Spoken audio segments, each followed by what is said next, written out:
লোকটা যখন জানতে পারে তার সন্তান তৃতীয় লিঙ্গের, তখন সে তার সন্তানকে বলে সে যেন সবসময় পুরুষের মতো সেজে থাকে। কিন্তু এই বাচ্চাটা যেহেতু তৃতীয় লিঙ্গের ছিল, যার কারণে তার ভিতরে সবসময় মেয়েলি স্বভাব থেকেই যায়, যার কারণে সমাজের ভয়ে লজ্জায় সে তার এই সন্তানকে বাড়ি থেকে বের করে দেয়। এই সময় একজন মুসলিম লোক এই ছোট্ট বাচ্চাকে তার নিজের বাড়িতে আশ্রয় দেয়, যেখানে তার নিজের একটা প্রতিবন্ধী ছেলে ছিল।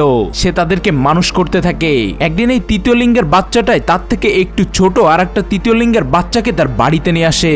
সেইখানে লোকটাকে বলে এই বাচ্চাটারও কেউ নেই, তাকেও যেন সে রাখতে দেয়। লোকটা রাজি হয়ে যায়, 3 সন্তানকে সে বড় করতে থাকে। এখানে বড় বাচ্চাটার নাম দেয় লক্ষ্মী আর ছোটটার নাম দেয় গীতা। অনেক বছর পার হয়ে গেছে, তারা দুইজনে এখন অনেক বড় হয়ে গেছে।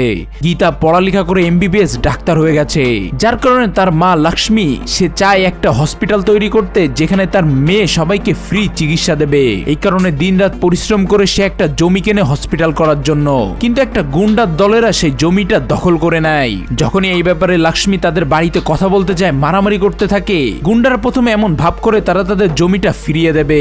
লক্ষ্মী যখনই কাগজপত্র নিয়ে যেতে থাকে, তখনই পিছন থেকে ছুরি মেরে লক্ষ্মীকে মেরে ফেলে, তার পুরো পরিবারকে আস্তে আস্তে মেরে ফেলে, আর তাদের এই জমিতে এসে তাদেরকে কবর দিয়ে দেয়। যার কারণে মরার পরেও লক্ষ্মীর আত্মাটা মুক্তি পায় না। তার আত্মা এখন এই লোকদের খুঁজে বেড়ায় যারা তাদেরকে মেরে ফেলেছে।